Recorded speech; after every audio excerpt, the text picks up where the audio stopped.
What's going on, Titans Fit Nation? This is the Morning Glory Show. Thanks for tuning in. I am your host, Jake Robertson. I'm joined by our two co-hosts today. We got BWill at BWill TFTV, and we got Johnathon over at Esports Valen. How you guys doing today? Good, man. Good. Can't complain. Doing good. Ready to get into this, man. Heck yeah. We'll be talking some Titans talk today. We got a couple drafts for you today. We're going to do an NFL mock draft, talking specifically about the Titans. We got the combine really starting with those measurements and everything today with the defensive lineman, edge, and linebacker positions. We'll talk about a little bit of that. We got some trade targets for the Titans, and then we got our things that make you say, hell yeah, draft at the end. But if you're checking us out for the first time, make sure you like, comment, and subscribe down below. Love you, mean it. If you're watching over on Twitter right now, make sure you head over to YouTube and subscribe over there. That way we can see your comments. If you're on Twitter, we can't see them. And also, go check us out on an Apple podcast as well. Just Glory Day Sports. But let's go ahead and hop into things today. And let's go ahead and rate these Titans trade targets. So I put out, obviously, the Justin Jefferson talk has been spurring for this early into this week. I put out a little post and it kind of blew up overnight. So there's really the big three wide receivers this season that have kind of gotten that trade talk thus far, and that's Justin Jefferson, Brandon Ayuk, T. Higgins, and obviously the Titans have to get faster at that wide receiver position because they have basically, and BWill put it well as well, I think Treylon Burks is a big slot receiver. So we basically have two slots in him and Kyle Phillips, and I think DeAndre Hopkins is getting to that point where he kind of needs to move into the slot as well. So you got to get people on the outside. So I think these are three good targets, but at the same time, we're in this rebuilding phase. So BWill, who would be your number one if you were to target one of these wide receivers? Who would you do, and what would you be willing to give up? Man, I'll be honest. If it was realistic, and the GM for the Vikings has said that they're not really receptive to it, but we said that too before we traded AJ Brown. But Justin Jefferson, you'd have to trade the house for him. I mean, he gives you absolutely everything you need. He could be an X receiver for you. He could be a slot receiver for you. He can do literally everything. He commands the presence of a defense. They got a game plan for him 3 or 4 days out the week. That just allows our other weapons to be able to get into the fold, allows guys to work underneath, allows us to get a little run game going if people are focused on Justin Jefferson, if they go too high to protect the deep ball. So there's a lot of things I like with Justin Jefferson. I love Ayuk too, though. So it's sort of a 1A, 1B. I like Ayuk just because of his age, his profile, his demeanor more than anything. I mean, he's a dog, man. I'm not saying Jefferson isn't, but that showed in that playoff run and throughout the season. The 49ers, they leaned on McCaffrey, but they looked at Ayuk a lot too, and that's a really talented team to be looking at Ayuk. So I would give up whatever for Ayuk and Jefferson. I'm sort of cooled on T. Higgins. So I know that's going to disrupt or a lot of people are going to dislike that because he's from Tennessee and stuff like that. But I just don't like the price that they've tagged on him, like a 1. I would give up 38 for him, but that's absolutely it. I'm kind of in agreement with the T. Higgins. I'm pretty much fell out of that. The only thing I do like that he is from Tennessee, but personally, injury concerns is not the best separator, and he's playing second fiddle to obviously the big guy down there. But Go ahead, Johnathon. How do you see this situation? Yeah, I'm kind of in the same boat as you guys. I will say, going into the offseason, I was firmly in place of like, hey, throw whatever we have to get a guy, get him in here, and let's get some things going at the wide receiver position. Obviously, there's some concerns if DeAndre Hopkins was going to maybe ask out because of Derrick Henry leaving or some other things. It's clear that D-Hop is a Titan, which is fantastic. Love to see that. Loves Nashville. And loves Nashville, loves the team. Yep. Really, we really are lucky to have him, to be completely honest. But as far as those three guys go, I would be a huge fan of acquiring any of those guys. My only concern as a whole is that, we are void of a 3rd round pick this year. It's looking like there's some possibility of trading down from 7, acquiring more compensation. I know a lot of people are not very excited about that prospect, but I think if the board falls in a very unfortunate way, which it very well could, then the Titans might have to look to trade down and acquire more picks. And so trading away picks when your team is, we're one of the youngest teams in the league, which is great, but it's a bunch of guys on really small contracts, like prove it deals type of things outside of a couple of primary guys.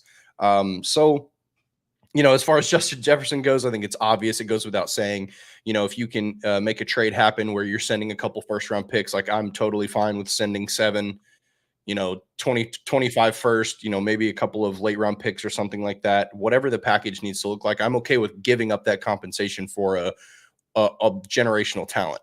Right. And then as far as Ayuk goes, I think I said it in last week, like I'm a big fan of that trade, sending 38 or maybe some other 25 compensation, whatever that looks like, I'm cool with too. As far as T. Higgins goes, I think I'm kind of in the same boat as you guys in terms of that evaluation. I think I'm not 100% sold that he is wide receiver 1 material yet. He hasn't really shown us that, a pair of 1,000-yard seasons, but that doesn't really, show you, like, I have a lot of concerns about his game in terms of, like, second level separation and things like that. I think he's got great body control and kind of can go up and get the ball. He showed us that late in the season last year. He had a huge highlight, but I'm a little concerned about dropping a huge bag on him, which is what it would cost. Like, that's the other thing, right? Is like, yes, the money, but do you spend that money on that player who hasn't really shown you that he's the wide receiver 1 yet? So a little concerned about T, but overall, yeah, Justin Jefferson or Ayuk, if those are options, then I think that Rand Carthon and team need to potentially pursue it. But also, if they don't happen, I think what most likely happens, to be honest with you guys, I don't think that there's going to be any major trades for the Titans. I think they're going to value their compensation and go into this draft, a very rich draft at skill position and positions like corner. So I think that they're going to be able to add a lot of great talent without necessarily needing to give up a whole lot. I don't think the issue with T is necessarily his ceiling, but it's sort of a combination of his play style and injury history. Mm-hmm. He's right. He's shown that he can flash and be that guy, but it's the times that he hasn't been that guy that really concerns me the most. Right. That's kind of how I see it. We know his ceiling is high. His ceiling is wide receiver 1 franchise talent. But we haven't seen it yet. And it's hard to know when you have the other side of the ball, or the other side of the line is Jamar Chase. Who is that guy? So it's tough. It's tough to know exactly. And I think that some team is probably going to do it. What's most likely going to happen is he's going to play on the tag. He's not going to be happy about it. And he's going to get Jesse Bates, and he's going to get bounced. And then he'll have to have production this season, or he's not going to be looking at that massive contract. But to be honest with you, it's going to be in his advantage, to be real. The salary cap is going to continue to go up. Amazon money is pouring into the NFL. The sport is not suffering. It is going to continue to grow. So if anything, the number that he probably would have had to accepted this year in a massive extension is going to, like, the annual AAV is going to go up next year for him. So it's probably a good thing that he, just go ball and then you'll get your bag. So yeah, I have the same concerns. That's really bit us in the butt too, that salary cap number. Yeah, it kind of sucks. Yeah. I mean, that's like being a Titans fan in a nutshell. We get something good, and then it just bam, hey, that's too good for you. No, not for you. So I think we're kind of all of agreement. If we could acquire one of these guys, obviously Justin Jefferson's at the top, in my opinion. That's getting Randy Moss in his prime. And then Brandon Ayuk, that San Francisco 49ers offense, everybody thrives, but he does have those flashes. And I do believe he could be a good number 1 for a team, but he's a great number 2 for somebody. And then T. Higgins, he's that prototypical X receiver for you. And we've kind of seen the NFL move to these smaller, faster guys that can separate early opposed to late. So in my opinion, if you're getting T, you get him next year. You can throw the bag at him then. Brandon Ayuk, Justin Jefferson, if I had to rank those, it's probably going to be just on draft capital. It'd be Ayuk and then Jefferson. Jefferson's going to cost you a couple first-round picks. That trade I proposed was this year's first, next year's first, a third, and then we get their Justin Jefferson in their 4th round this season. This team is lacking of talent. if you're getting rid of all that draft capital, it's only going to make it worse, I think, down the season, even if you're adding in one big name. We're not one big name away from a Super Bowl. That's just what it is. You'd be looking like the Raiders.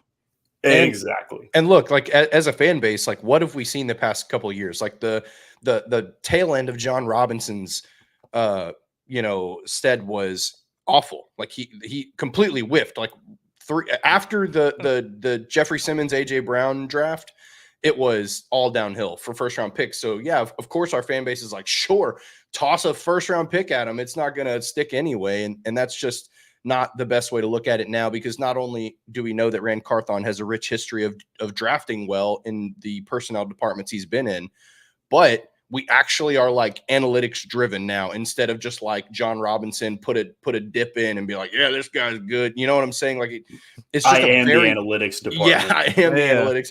It's a very different front office now. So I know that it's like, it feels like, going back to someone you get cheated on with, like, but trust me, like this, I think that we're in a much better position now. So give them the chance to draft well. It's a process. That's all it's going to be. This is not a 1 year away team.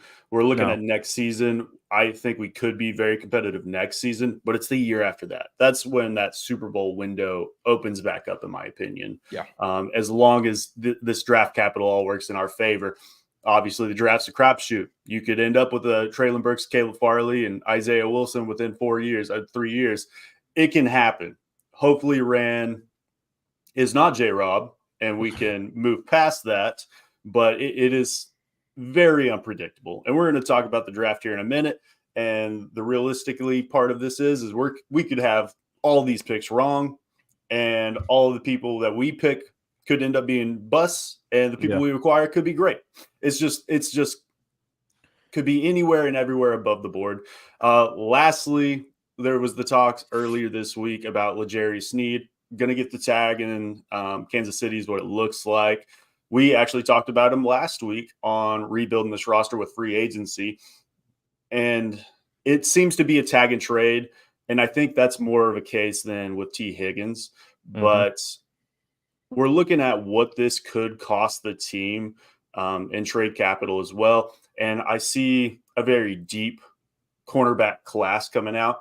And the difference between Sneed and some of the other talents in free agency, looks like Jalen Johnson's going to get a long-term deal as well. But even below that, I think there's still not a huge drop-off. But you're going to have to pay these guys, too, that are below him as well. Everybody's going to get a bag this season.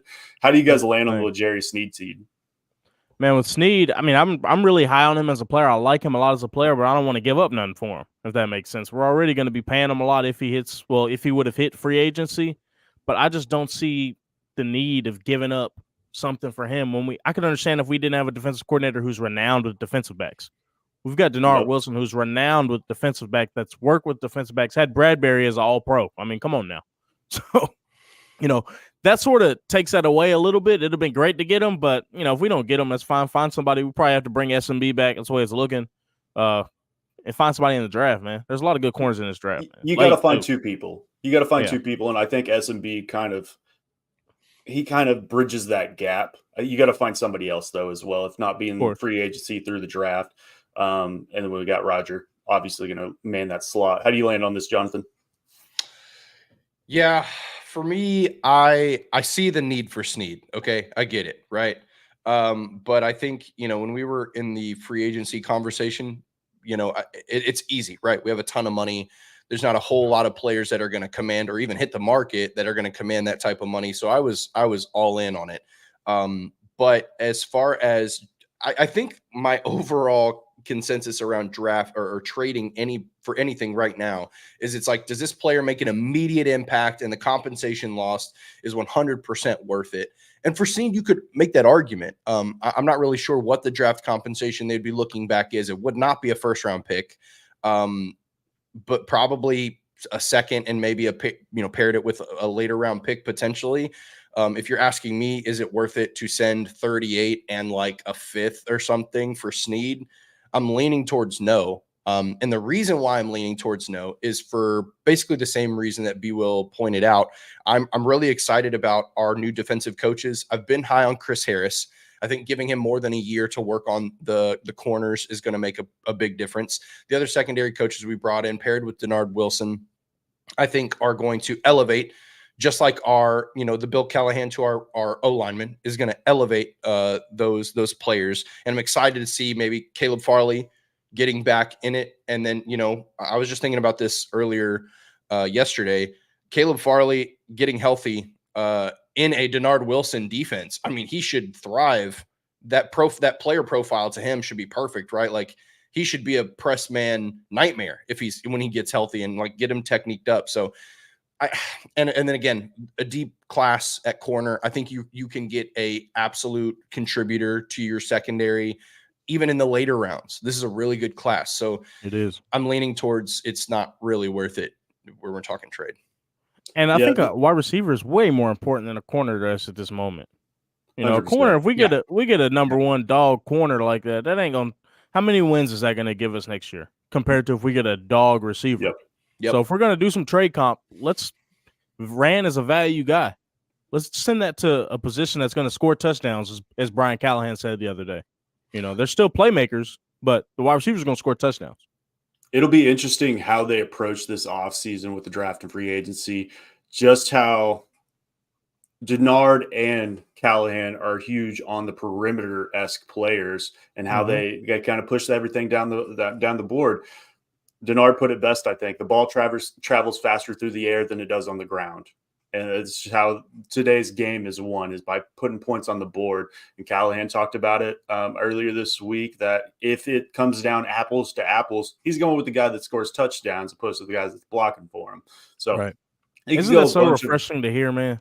It's analytically driven, and we're moving out of we're moving into the 21st century. I mean, it's great to hear. They keep saying all the right stuff, man. Like, especially Denard. I've been so impressed with Denard Wilson. I know we covered this last week, but man, everything that comes out of his mouth, I'm like, this guy, he gets it. Like, this is, and when he talks about defensive like scheme and strategy in general, it's so refreshing. So yeah, it's gonna be tough, like going into this draft and kind of predicting what they're gonna do. It seems like they're showing us their entire hand. They've tipped it.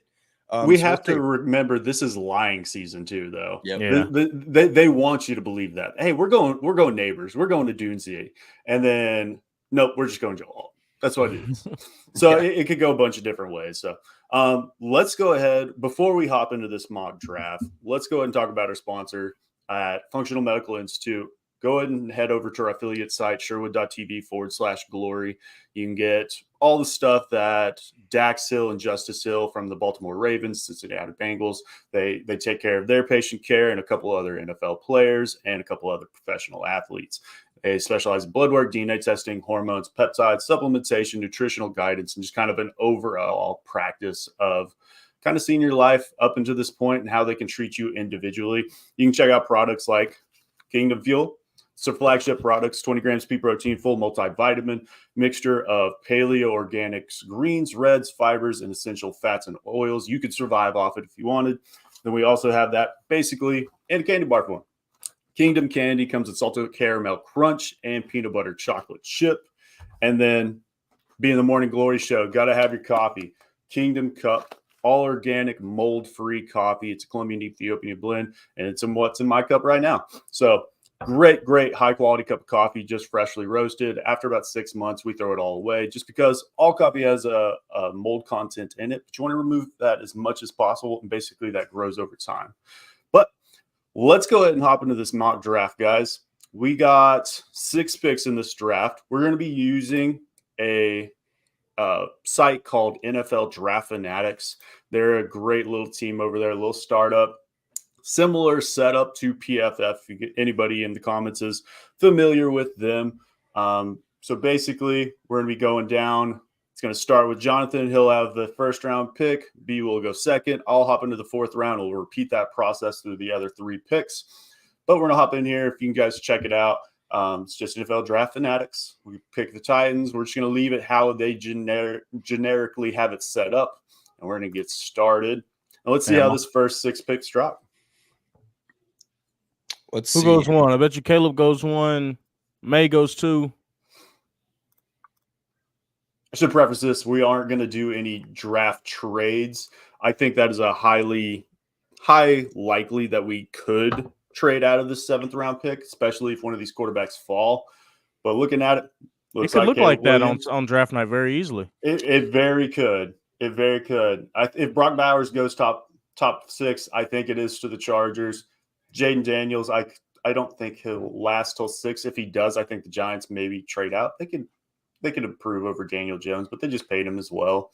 Marvin Harrison should be going wide receiver 1. I actually had Neighbors over Harrison. I've been battling that for the past couple months. I officially made the move earlier this week, but I have no ifs, ands, or buts if Marvin Harrison goes 1. Wait till he runs sub 4.4 today, or what is it, 2-3 days from now? Neighbors isn't going to run. Harrison's not going to run. It looks like Rome is going to. He'll run his pro day is what it sounds like. Okay. Doesn't sound like Harrison's going to test out his pro day either. So we'll at least get to see one of these big 3 this weekend. And I believe pretty much everybody that's kind of on the board right now, I believe is testing at some point this week. Rome's going all out for sure. Yeah, Rome should. And I think he could enter that 1A, 1B, 1C talk. Rome. People are going to be excited if he runs well. I talked about it earlier this week. Rome is great at everything, but he's not really the best at any one thing. It's either Harrison's got that leg above him or Neighbors has the leg above him, but he does things better than both of those guys at something else. So let's go ahead, Jonathan. What are you thinking? You got the first pick. Yeah, so I think looking at the board and how it's fallen so far, the only thing I don't agree with how we're laying out here is I don't think Brock Bowers is going to be picked 5th overall. I think he's a fantastic talent. I think he's going to be like a top 20 pick. And I think it's going to be he's just kind of at the mercy of his position. And there's so much top talent at other positions that it's more likely, I think, the Chargers look at either a lineman or a receiver. So I think there's a good chance that either Rome Odunze is gone by pick 7. Or someone like Joe Alt or Ola is gone, and then we're choosing between one of those 2 guys. But what I firmly believe is that the Titans' big board is not in any particular order, but it's the 5 players of Alt, Fashanu, Neighbors, Marvin Harrison Jr., and Odunze. And so I think the likelihood of one of those 5 falling is very, very high. I think what's most likely is we're going to be looking at Ola or Rome Odunze. Okay. So let's say in a perfect world, we'll say Joe Alt goes to 5 or 6, right? And so we're looking at Ola and Rome Odunze in that case. Now, in this scenario, I think this is really tough. I'm torn because I think that I think what the Titans have shown us is that they value very highly playmakers. But as I've done my mock drafts and like really dove into this class as a whole, taking Rome Odunze or one of the top receiver talents here puts you in a position to take a tackle at 38. But my concern at taking a tackle at 38 is that, you might have like a Patrick Paul or a guy who's probably graded in like the 3rd round that you can take. And that guy's going to come in and contribute and potentially be the starter. But that's not a plug him in, you're ready to rock and roll, you're good to go. My only thing going into this as the mock draft is that we don't know what free agency has looked like yet.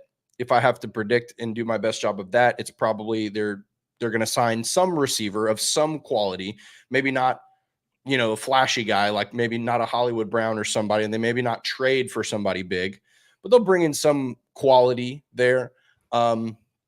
So continuing to look at this, I think that if I am the Titans making this decision and this is the board that I'm staring at, it would be really hard to not take one of these tackles. I think I've done my research on Rome Odunze, and I think that he's fantastic. Big body receiver. I think he's actually perfect in the Titans offense, given maybe what they're lacking, where you can kind of slide trailing into the slot and Rome gets to play the big X receiver and go up and get those big contested balls. And I think he's fantastic for that. But if you take one of these tackles like Joe Alt in this case, then you solve your left tackle issue and then you're just good for the year. So it hurts so bad to pass But I think that I'm taking Joe Alt in this position. We're going to go left tackle because he's just too good at what he does, and he solves the problem at left tackle instantly. Plug and play. Bill Callahan gets his hands on him, turns him into an absolute all-pro stud, and then we're off to the races. And the good news is, guys, I know, like, don't shoot me. I know Rome Odunze is the favorite pick. I know that's where I should have gone, and there's a good chance the Titans do that. And everything they've shown us might do that. But if Joe Alt is there, I think they have to consider him. And in this case, in this specific scenario, I think I have to go Joe Alt. Yeah, I tend to agree. It's almost what will the Titans do versus what I would do discussion. And everything we've heard from Bill is it sounds like he's leaning the Dunze or Neighbors route. But as Titans fans, we watched this team play last season, and we watched how Tannehill and Levis were abused back there. And I can't watch Andre Dillard there on the left side anymore. I just can't do it. I personally have Olu Fashanu over Joe Alt by one spot. They're literally right next to each other. So I don't have an issue with either one. The only thing why I see Olu just slightly above him is just from an athletic standpoint. And I believe his mirroring ability and how he is able to hand fight and stuff, I think it's just slightly above Alt. But like I said, neck and neck. So I don't have a problem with that at all. I mean, Olu might scream ahead because of this combine. Like, he's going to come in here and test like an absolute freak. So you might be right. And again, having another thing that the Titans did yesterday or the day before, Rand Carthon and Brian Callahan, as they were talking, one of them, I forget who made the quote, but one of them made a comment saying like, hey, you know, we're probably okay to like look at a tackle or something in the later rounds because we're confident we have a coach who can develop them. So what that tells me is that if you're looking at Olu and Alt and you're saying Alt is more polished technically, and you look at Olu and you're like, Olu's a better athlete and maybe has a little bit higher of a ceiling, then they might lean Alt or Fashanu because they can go, hey, we have Bill Callahan. Like, we can technically, we can get this guy technically sound, and he might be the best tackle out of the draft in that case. So I agree with you. I think it's 1A, 1B. And if I'm being completely honest, there's a good chance that's a receiver. And by the way, if Neighbors is there at 7, which I think I said this to BWill earlier in the week, there's not a snowball's chance in hell that he's there at 7. I firmly believe that. I believe that. But if for whatever reason he is, I'm sprinting I'm running as fast as I can to the podium, and it's Neighbors, just so everybody's clear, even with those 2 tackles on the board. So what would you do? What would you do if you see Neighbors on that board and then it pops up trade is in? Oh my God. The nightmare fuel. I wouldn't be surprised by even a little bit either, which makes that means that Rand got an absolute haul. That's what. Oh yeah, and it's one of those things you just have to swallow it and move on because it's probably going to work out better for you in the long term. Usually does, you know. Yeah, and I put out a post yesterday. We have Callahan, we have Bill, and that's amazing. But just looking at his past and stuff, who are the premier players that have made all-pro status with him? Literally every single one of them was a first-round pick, varying from 1st to 25th overall, I think is where it kind of landed. Other than, I think it was Joel Batonia out of the New York, and he was the 35th pick. So it was a super high second-round pick. So if you're going to make a great recipe, you got to have the ingredients. So I think going Alt or Olu in the first round is kind of the way it should span out. But if Neighbors is there, that's got my heart. But we're hopping into 38 here. Looks like decent amount. And I mean, if we're looking at this Tyler Guyton, Patrick Paul, some of these, Troy Fontenot, these other tackles that could have filled that need potentially at this point, they're off the board. So I like Morgan too, though. I like Jordan Morgan. I'll be interested to see what he measures in at as far as his arm length. On film, it looks shorter, but I've heard reports that he might have 35-inch arms. And if that's the case, heck yeah, I'm happy with him in the second round. That's the only fear I have. He's polished. He's been playing at Arizona for quite a while now, and is just a good prospect overall. And if that's the case, if he measures in at 35-inch arms, I think he could enter that first round discussion. We got Stoney in the comments, what is the wide receiver talk? It's all just a smoke screen. If you guys are not familiar with Soul Bros Network, definitely go check them out. Them at 440 Sports, they do a great job over there. But we're hopping in 38th overall pick. BWill, you're on the board. Man, And I'll let be me know if I honest. need to scroll down or anything. No, you can scroll down a little bit. Let me see what's below Morgan. MJ Tampa. Yeah, you can scroll back up. Ain't no more. So if the Titans are in this position at 38 and Xavier Worthy, Kamari Lassiter, who I really love, Cooper Beebe, if that's how the guard from Kansas State are there, honestly, I'm trading out of this pick and trying to get a third round pick somehow, some way, just to try and get into that, 75 to 100 range, because I feel like there's a ton of prospects there that I really, really, really like. Corley's there, and we can even maybe get another fourth round pick. I really like Malik Washington from Washington. I like, and this is going to sound crazy, I'm more of a fan of those guys than I am of Xavier Worthy. He just doesn't inspire a lot of confidence in me, especially when he's going to be thrust into a position that he is with the Titans, where he's going to have a lot of responsibility coming in day one. I don't know if he's the guy that can really take us over the edge and be like, okay, we got our receiver. And to me, if you don't feel that confident about a guy, you don't take them with what's almost another first round pick at 38. That's not too removed from the first round. So if I absolutely had to and we can't trade out, I'm going to take Lassiter here because I'm really high on him as a corner. I like him a lot more as a corner than I like Xavier Worthy as a wide receiver. I think Lassiter, he's proven in the SEC. He's done well in the SEC. I put a lot of stock in that against the talent that you've played and the teams that you've been on. If you are a winner, you've been a winner, you've been on great teams, you see how it's supposed to work.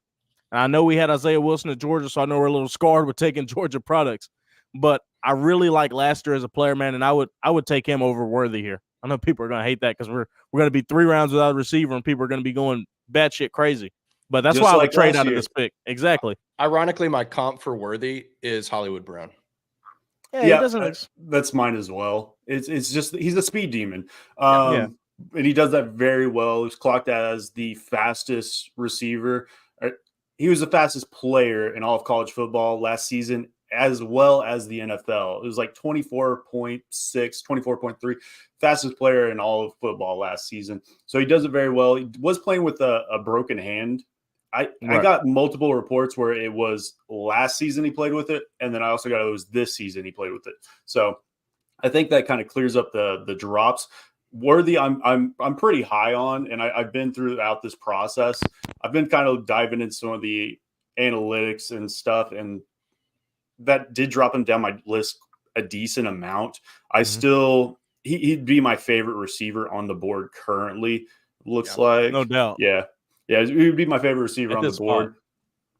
So Kamari Lassiter, my cornerback one, I actually made a post last night. I think Kamari Lassiter has the ability to mirror just better than anybody else in this draft. He can play and press.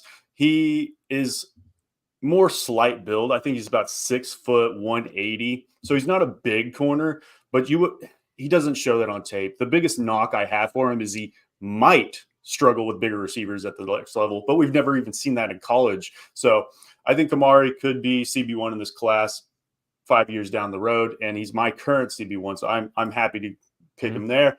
And real quick too, Jake, you said he's slight. He's considered slight by league standards, but that's not slight for the Titans. We've got corners under 5'10", nothing but.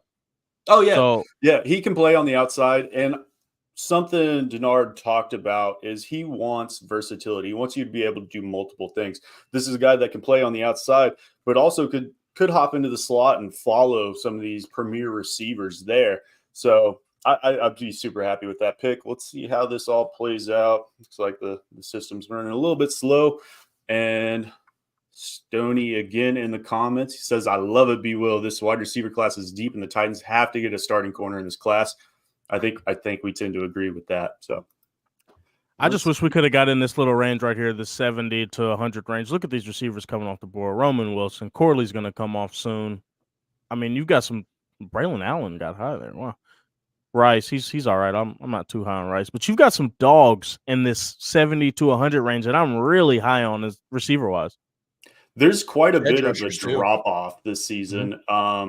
Especially with the NIL money coming through and stuff, a lot of guys are returning to school. So we're not seeing the overall depth in a class that we've probably seen up until this point. I think it's kind of going to be the trend moving forward. But we'll see if we can acquire a third. It'd be awesome if we could, and it might be even moving some of these picks that we're about to talk about to move up into the third. So, right. Let's get these last two. Who's y'all's? Before we do this, y'all's. So this is with the assumption that we're not taking free agent signings or anything under this. Would y'all's prefer to take a corner or a center in the draft, or would y'all take one in free agency real quick? Because we're getting into this little center range these next 2 rounds. Yeah, so center, I think I talked about how there's not depth in this class center. I think there are some guys that you can get late into the draft that could fill an early starting role. Corner, we're about on the edge. That's kind of how I see it. Luckily we've already got Kamari, but you got to bring in another corner of free agency, in my opinion. Yeah, I'm in the same boat as well. I think that if looking at the corner that fell, I'm with you guys. I really like Kamari. Maybe not at 38. I think I probably would have gone Worthy or maybe with another receiver. But at the same time, the receiver, I have not seen a receiver class this deep in as long as I can remember. I mean, there are literally like 20 guys deep that are fantastic. Like Jalen Polk, for example. There's Malachi there. Ricky's there. Like there's so much talent even past the 100 pick. So yeah, I think I do like, maybe going in the other direction, which makes a ton of sense too. So yeah. So good news is we're going to get one of these wide receivers here. We're not going to go with my overall rankings though, because I look, and we talked about it earlier. We've got slots. And Malachi would be my number 1 at this position. I think I have him as 2, 4, 6, 8. He'd be my wide receiver 10. And then just a little bit down that board would be Polk, then Baker. Baker is a guy, former Alabama transfer, has what it needs. And he seems to have that dog in him. We saw that in the Oklahoma game. He was the guy that turned around, ran backwards into the end zone, couldn't be guarded. But Jalen Polk, I really like what he's shown on tape thus far. And I mean, even Ricky there showed out at the Senior Bowl. This is kind of what flavor do you want kind of thing.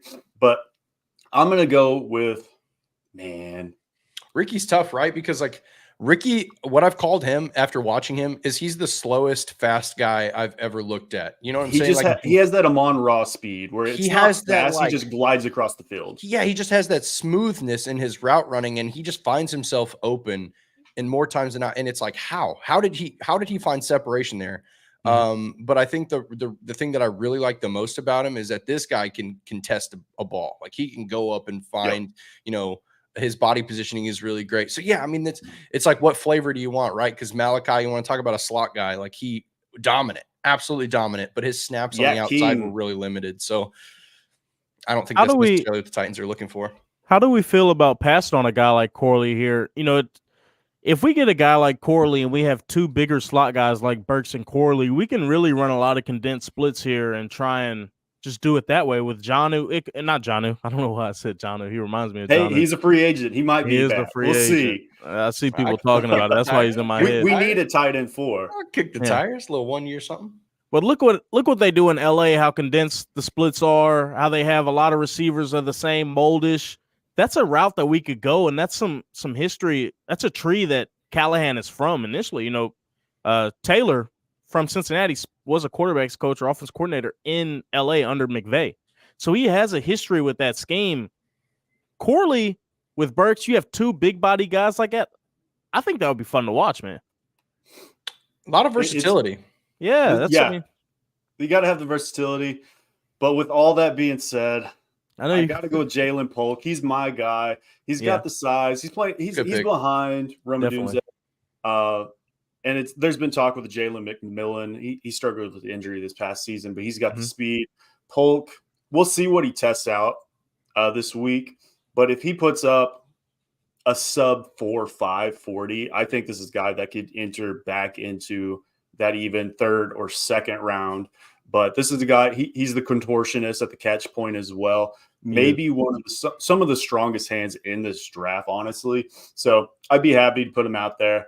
I don't think he'll ever be the wide receiver 1 for you, But luckily, we need a wide receiver 1, a wide receiver 2, and probably a wide receiver 3 outside of DeAndre. So you guys want and T. Higgins? That's T. Higgins at home. All right, that's exactly. that's what that can Exactly. be. And if he might be a guy who will benefit the most from testing well at the combine. Like if he can like get some of those athletic numbers up, like let's see what his 3-cone is, let's see what his 40 is. If he tests well there, because I think that's like the biggest knock on his game. Like he's very much like mini Roma Dunze, where he is great. He's great with his hands, can contest the ball really well. Body positioning's good. Route running's okay. It's like he just doesn't have elite size or elite speed. He's just, good. He's got a great vertical route tree. And looking at what this team is going to look like with Will Levis, he's got the yeet cannon. You got to give him somebody that can go down the field and make a play. So that's kind of how I see it. But we're going back to you, Jonathan. We got the 5th round pick here. Looks like how they've kind of got laid out. Let me know if you want to look at a specific position. We can get this all. Yeah, just scroll down just a little bit, nice and slow. Let's see. Man, my guy is there. Oh, God. This 4 right here is this 5 really is kind of what I'm looking at. This is tough, guys.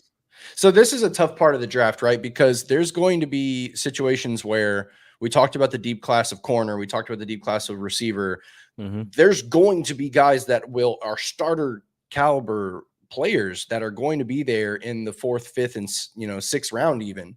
But the tough part is when you address that position earlier in the draft, it makes it a little bit harder. So I'm not super high on James Williams at this point, but I think that, that could be somebody that needs to get looked like. Cedric Gray is another guy who I watched a little bit on and was kind of like pleasantly surprised that he was pretty good, and the linebacker position could be one that we look at. Interior line is an interesting position too, but oh my God, just staring at Malik Washington is such a tough decision, because at this point, we don't know what they're going to do in free agency, but I think it's safe to say they're going to sign somebody, right? So and then you take Jalen Polk in the 4th. So that would make it tough. Can you scroll down just a little bit more? Let's see what the Max Melton too. I mean, that's another great get. Mekhi Wingo is interesting in the 5th round. Can you scroll up a little bit? I mean, you got to have a running mate for Jeffrey. So, oh my God, I hate this. I hate having to draft and being smart and taking need instead of the players that you want. But I think, man, that's tough. I'm a little higher on Mekhi Wingo than maybe some people are. I don't think that, maybe there's like a DJ Reader or maybe a Daquan Jones or something that you can go and get in free agency that probably makes sense, so you don't have to necessarily spend capital on this. My heart wants Malik Washington and just go receiver, right? Because he is so talented, and to be sitting in, at pick 144 and having him be on the board, that's really hard not to take that. But for the sake of, okay, hold on. Before I make a decision, can you show me the running backs really quick? Yeah. We're getting into the nitty gritty of the draft here, fellas. A lot of them on the board. Good ones. Really good ones. Yeah. Ray Davis is interesting too. I've been watching some of him. How do you feel about taking running backs so early? I don't know if the 5th round is early for a back. I think that's like right probably where they should be. Yeah. I just think it's a lot of capital. The third. Yeah, we spent a 3rd on one last year. Do we spend a 5th on one this year? Y'all think that's a bit much? I think if they fall in love with one of these guys during the combine process or maybe a pro day process, Audric is really interesting. He plays really well, but I also feel like he has kind of a similar game to Tajay in some ways. So I don't necessarily know that that's the pick. I'm torn between Mekhi Wingo and Malik Washington, to be honest. Do you think it's completely out of pocket to go back-to-back receivers if the talent is there? Because at this point, he's not going to, you know what I'm saying? I wouldn't mind going back-to-back receivers, especially a receiver of that talent with Malik Washington. But you can find interior D-line. I mean, we've got Jeffrey Simmons. It's not like there's a gaping hole there. There's still, even with Polk, and I mean, we still got a sizable hole at receiver. All right. Malik Washington is too good to pass on. I'm going to go with Malik Washington. I think that if there's any other draft, if we're talking last year, if Malik Washington is in last year's draft exactly how he is today, I mean, you're talking about him like early second round, right? So very good player. think that he's a really good player. He is really well-rounded. The thing that I love the most about him is that he is seasoned. Like, this guy has the reps. Like, if he was in the SEC, it would have been interesting, right? Because it's like, okay, we're talking like as far as production goes, like he just is really well-rounded. Like, he's not going to give you what a Rome Odunze or a big body receiver necessarily is going to give you, but he is so well-rounded. And I think that type of talent is just too rich to not add to the room at this point in the draft. Like, if he's gone, then it makes sense to maybe go with one of these other positions in need. And there's plenty of great guys here, but this is, I think, a product of how the draft has kind of just handed you insane talent. And yeah, I just got to go with Malik here. And I feel pretty confident about the receiver room with Polk and Washington added to what we have, not to mention who we grab in free agency. Like, that's a good start for year one of this project. And Callahan did say that they were he specifically said that they're looking for a couple guys, essentially. So I think that getting a couple receivers makes a ton of sense. And I think that's kind of why I'm leaning towards probably why we don't see a major trade for a receiver, is because they're like, there's 20 receivers in this class that we really like. There's a good chance we're getting 2 of them, so. And I mean, there's even more past Washington that I'd be happy with taking. Washington, though, it's kind of the oddie body. He's a pure slot. That's what he's going to be. He's listed at like 5'8", just under 200 pounds. So he's got a thick build, but he is a little bit more on the shorter end. So he's not going to offer you elite length. But I believe he led all of college football at the receiver position in broken tackles last season. He had like 35 broken tackles. So this is a guy that you can use on the swings. You can use him in the screen game. He's just reliable. Slider Malachi Corley. He's discounted, but he might be better than Malachi, in my personal opinion. So, I think he has a more well-rounded game than Malachi. I would say he's more polished than Corley. Yeah. Oh, definitely. So this is a guy. Sort of he looks like he loves ball, so I think he could come in, and he's a little bit older out of a prospect than you like to see with the COVID years and everything like that. He's 23, so a little bit older than you like, but maybe that means him just translating to the next level faster, a little quicker, maybe. We gotta get some players in there early, and if you're a 5th round coming in and can get starting reps early, that's a win in everybody's books as Titans go. Yeah, people have to understand too, this is a project at the end of the day with where we're at organization wise. This is not an overnight flip the switch, start winning type thing here. We were in a pretty bad spot when Callahan got the job. So just gotta have some patience.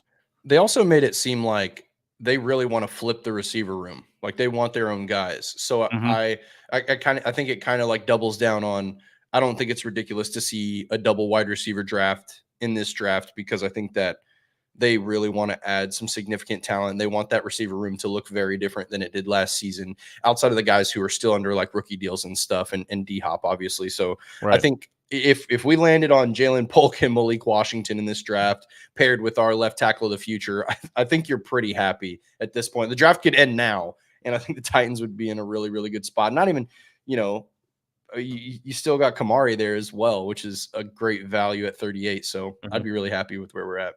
I'm not letting Traylon Burks affect any of my draft picks either. No, any of my draft. No, you just can't. Yeah, him and Farley. That's icing on the cake if they become anything at all. Right. So I would take that. When I say all that to say, I might Kyle Phillips too. I can see a world where we would take Corley and Malik Washington back to back, and I wouldn't be mad about it. That just would sort of show us what kind of scheme Callahan will be going into, a little more condensed splits, just really versatile guys having there, and I wouldn't be mad about that. That's worked in the NFL. Yeah, and the good news about, again, like we cannot stress how big this receiver room is right now. Being able to have, not Stockton here at NWI or Colton Dow. Colton Dow was fantastic in special teams, and I think he made himself a roster spot for a long time. He was great. But NWI, I think that it's time to move on and add some new talent, some new faces. But that's the good thing is that, again, 15 to 20 receivers that are absolute, I don't want to call them rock stars, but bona fide starters in the league. And so if you can add those guys on rookie deals in later rounds, then, if those guys are contributors and they make your roster, which they would, then not only are you we're setting ourselves up long-term, right? So that way, going into 2025, 2026 and going into the new stadium, you have cap space at skill positions, which is so crucial because you have some talent there that you drafted. So I don't hate it either. I like, the more I think about it now, back-to-back receiver picks, I actually really like at 105 and 144. Definitely. And Polk and Washington too, sort of they're contrasting enough to where that'll work. If that's something that you really prioritize. I don't personally, because we can't get enough talent in the receiver room at this point, but I think y'all made the right decisions there. All right, we're back on the board. 183. Got some corners up here, interior. Yeah. Matt Goncalves. Oh, my guy. McClay Winga's still there. Yafu, Ray Davis is still there. Just out of curiosity, talents here. Can you show us the centers? Can we take a look at the centers? Yep. All right. So there's some guys here. There's specifically two. One I'm very high on, and then obviously Stoney's here in the chat. He'll go to the bat for Kingsley. I know that. That is his guy. Yep. As an Oklahoma fan, Andrew Rame, I'm out on Rame. He just has a lot of pressures interior-wise, doesn't he? He does. He just doesn't have the strength or the anchor to perform the next level, and he's not a hyper athlete like a Hunter Norzad. Personally, I haven't watched Matt Lee. I can't speak upon him, but it looks like they've got him up there in the rankings. I don't see any others though. I like Norzad a lot. Norzad is very athletic. This Penn State athletic department, they've got the guys in that training room because they put out guys every year that are just hyper athletes. Hunter Norzad is kind of a little bit further down the list, but he can get out in space, does well there. He can pull as a center. I believe he was a transfer from he was an Ivy Leaguer before he moved over to Penn State. So when I think of a center, I want a guy. He's a smart guy. So it wasn't Harvard. I think it was Cornell, if I remember correctly. So he's a smart dude, and that's what I want in my center. So Kingsley Egukan showed out at the Senior Bowl. So I think there's some good pieces there. And then I like they have him listed here too. Tanner Bortolini was a center for Wisconsin. They have him listed here as a guard. That's a guy I like as well. So there's some decent centers here. That gives you the versatility inside that. Obviously, Carthon is like with a signing like Brunskill. I mean, that's versatility in a nutshell. But with me, center-wise, I'd much rather us go and get an experienced guy that's been in the NFL a couple years to sort of ease that pressure on Levis at the line of scrimmage. Even though Levis, that's one of his strengths, is making checks at the line of scrimmage. Having a veteran center there that's seen all the, not all the sim pressure, seen all the pressure looks, that's something that I really think is important for this Titans team. With the youth we have everywhere else, there are certain spots where you need experience. The center is one of the most important spots on the whole roster. And it's some really good ones that are going to hit the market too. So that too, and they're not going to. You don't break the bank at center, right? Like $4, $5, $6 million a year, maybe for some of the more talented guys. So yeah, I think we probably go and that's without us even talking about Dana Brunskill. Played center over at San Francisco and did it decently well. Didn't give a sack as a center. So we know Brunskill can kind of be that multiplicity piece. So if you brought in a guard or another right tackle, or even if you moved in Radens into right guard, you could bump Brunskill to center. So you're not without anybody there, but it's something I would prefer Brunskill being a backup to center and still fill in that right guard position, but it's not like we couldn't go a different direction either. So you kind of got some other. Cohen, is he more of a right guard or a left guard? I want to say he's played right guard. Cohen, I haven't watched a whole lot of him. I believe Did you click on him? Though. I don't believe they actually have any stats. Let me look it up real quick before I do it. It's going to take 2 minutes because that's a thing that we've seen in the past with guys that move them between left and right side. Look at Radens. That's not something healthy you really like to do in the NFL. It's already hard enough to play offensive line in the NFL. I don't think that's really something that sets guys up for success, as I would say. Trying to find. Looks like he plays right guard. I would take Cohen here just to. He former Alabama player, if I'm not mistaken. He has experience playing big games. And he has a decent frame. I'd definitely take Cohen here, sort of shore up that offensive line and have a lot of competition on the right hand side. So that would tiny give us hands. Tiny hands. I don't think that matters necessarily, but tiny maybe hands. Maybe interior wise, it's not as important as it would be outside. But it's still an issue, and that's probably why he's dropped this far. But I like him a lot, and that would give us a lot of competition on that right hand side between Radens, MPF, and him to sort of compete, along with Brunskill too. So if you can get the best two guys out of that bunch, I think we'll be okay on the right hand side as long as we shore up the left hand side as we have in the draft earlier. So before we hop into this 7th round pick, we'll just do a little overview for anybody that's joining into the chat. Started out Joel Alt, went Kamari Lassiter, round 2, went back-to-back wide receivers with Polk and Washington, and we got Cohen at that right guard position. So we got one more pick. Let's see what's out here. This is getting – so I would pick Ray Davis here, personally. I don't – and I'm going to try to be realistic here. I don't think Ray Davis is going to be here in the 7th round. I think he goes as one of the top 3 backs this year, potentially 4. But that's a guy I'm super high on. Jacob Cowing, that was a guy I had a 4th round grade in coming into the Senior Bowl, but just got bullied, didn't show up anything. He's got the speed, and obviously we've already got the 2 wide receivers. So I would be passing on Cowing here. Yeah, he shined against lesser talent, I think. And then when he had some of those tougher matchups, it showed. It's a guy, if you get in space, it's awesome. If somebody's playing it off coverage, he can do that. But if you press him, it's going to dismantle him. Right. Another guy, if we're looking at safeties, Sione Vaki, Utah running back, Sione Vaki. This is a guy that's just a football player. It's what he does. Should show out well at the Senior Bowl. If you ask his high school coach, his best position is slot wide receiver. So this is a guy that can kind of be multiplicity and playmaker. He's a playmaker. And it's the word they've used a ton. You look at safety, and it's one of those positions that you're constantly on fire. You're either the last line of defense or you have the most space to cover. And he's got that rare safety running back versatility, as Stoney put it here. So that's one route you could go. We talked about it last week. Elijah Mola, Monty Hooker. You bring in one guy, and we're looking at guys like Geno Stone. If you put that into the rotation, be happy with that here. Layden Robinson, another great. Just want to highlight him. Nelson Caesar. Like Caesar a lot. I like Steve. Another one of Stoney's guys. Jake, Travis you don't like Clover. Riker? Not a huge fan of Riker. I'm not drafting not going Riker. We're gonna folk around and find out this year, I'm sure. Obviously he's not signed yet, but so Drake Stoops, another great slot. Eric All, I haven't watched him. I watched was the other Iowa tight end that was coming out and then decided to go back. I don't remember his name now, but I was higher on him, but didn't pay attention at all.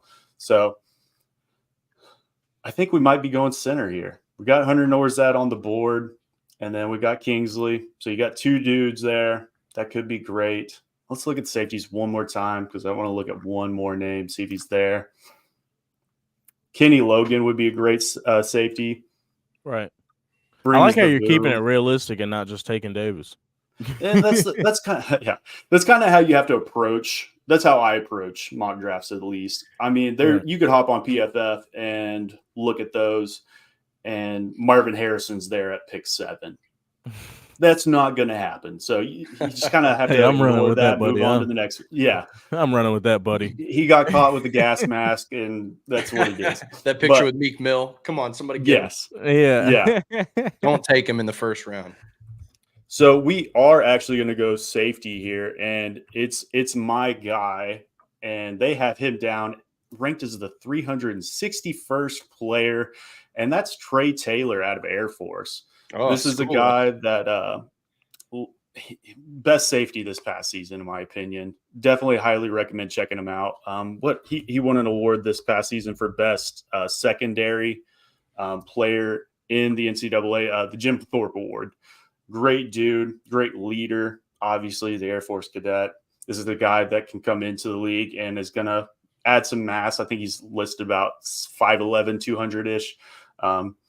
This safety class in itself doesn't have a lot of high-end talent, but it does make up for that. So we're going to go Trey Taylor here, wrap it up. And let's see. But yeah, let's see what we got here. So we got Joe Walt, pick 1. Super happy with that. Kamari Lassiter, Jalen Polk, Malik Washington, Javian Cohen, and Trey Taylor. Very good draft, fellas. Super happy with that. Four offensive players, two secondary players, and we fixed the Tennessee Titans. That's what it is. I think if looking back on the draft, I think at 7, I stand firm on. I think their big board is at top 5, but something in my gut tells me that Olu is just going to have this insane combine. He's going to have a really good pro day. And they're going to fall in love with the intangibles and the athlete and say, Bill, like, who do you want? He's going to be like, give me that absolute specimen. Right. And I think it's probably more likely that they go Fashanu. And the irony, I think it's pretty likely that Joe Alt is not even there at 7. And so if that's the case, then this decision is way easier. But yeah, I think if I had to redo it, if I had to use some foresight, I would probably go Olu there. But then again, Rome, makes some sense there too. So it's tough. It's really tough. I sort of go to, thinking about where the Titans are at as a whole with who for me, I asked the question, this might be a question that they ask in the draft room as well. What can we develop the best? So if we can develop a left tackle the best, that can sort of push that need down our draft board because we have confidence in Callahan. How confident we are in the receiver room and how important is that to Brian Callahan? So the Titans are in a great spot, man. It's, the 7th overall pick. There's so much talent in this draft, and there's talent where we need it. So, we should come out better than we were when we went into it. Yep, super happy with that. I've heard talk that we get some compensatory picks at the very end. Looks like they may have accounted for that. They gave us an extra 7, so we just threw Ray Davis in there just for the hell of it. But yeah. Super happy with that. But if you're still checking us out, make sure you guys like, comment, and subscribe. Make sure if you're on Twitter, head over to YouTube or check us out on Apple Podcasts, Glory Day Sports. Go check us out. But we got our next draft we're going to hop into right now, which is things that make you say, hell yeah. So we got 4 picks each. We're going to dive into this. I personally only have 9 picks on my big board. So if this goes haywire, we'll be scrambling here. But I'm going to start us out with the 101. Then we're going to go to BWill, then Johnathon, and then we'll go snake draft style. So Jonathan's going back to back. But we're going to start us out, and it's just too iconic. We're going to go with banana bread. Oh, banana bread. Yeah. Hell yeah, dude. You guys have ever seen that? Yeah. Hell yeah. Love it. At work, dude. So we're going banana bread 101. And can it be one food or can it be like a collection of some others too? You can go collection. I have no. It can be anything. There's no rules here. Like it could be whatever anything. Makes you. Yeah. Whatever. Okay. So we're going banana bread with the 101, and then we're going to BWill with the 102. All right. Since I'll go food too with my second pick, but nothing's better to me than a good taco bar. You know what I mean? So you got all the options. You got steak. You got ground beef. You got grilled chicken, fajitas, whatever you want, man. Can't beat a taco bar, man. So I got married last year, but we actually had a taco bar at our wedding. So can't beat it, man. Hell yeah. Love it. Well, mine is not food, and it is more than a couple words, but my first round pick is going to be getting a back rub without asking for it. Oh yeah. Hell yeah, bro. Those are the greatest. All right. And then we're back to you with the 201.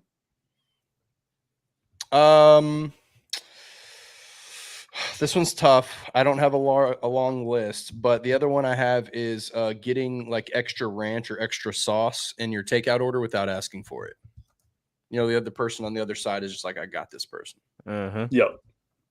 Got to look out. Got to look out for him. Got getting back rows without asking, getting extra sauce without asking. So you just want the free stuff. You don't want to ask. Consideration is just nice. You're like, hell yeah, bro. Hell yeah.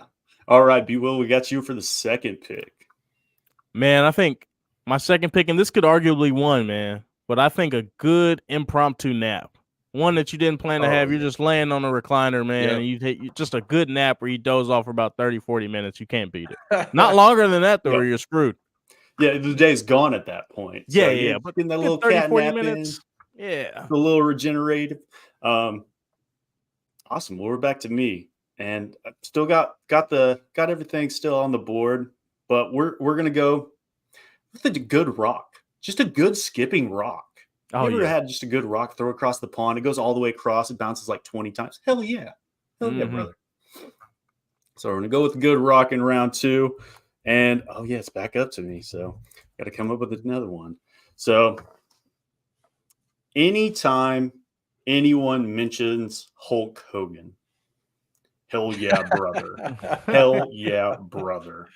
So we're just going to go Hulk Hogan in round 3, and we are back to you, BWill. I don't know. Yeah, I don't really ask for much for birthday time, like gift-wise, but one of my favorite gifts is a good gift card, man. How about that? Like, not one where they pigeonhole you where you have to go. Like, some people would get you a Dick's Sporting Good gift card. Don't tell me where to go now. Just give me a good little spending card. Throw about $100 on there. I'm happy, man. A good gift card. You can't go wrong with that. A blank gift card about that. Yeah. The Visas. The Visa gift cards. Just give me cash. Yeah. Give me the money. Yeah. If you feel bad about giving somebody cash, just give them a gift card, man. It's the same thing. Yeah. Even better, actually. All right, Jonathan, you're wrapping it up. 3rd and 4th round. Okay, so in the 3rd round, we're going to go with that first sip of a McDonald's Sprite. Oh, yeah. Just crisp.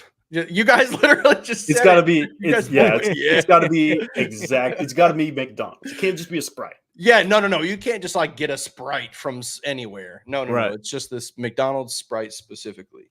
And then for the last pick for me is going to be contradictory to what just happened in our mock. And that's the Titans taking a receiver or a skill position player in the 1st round. That's a hell yeah.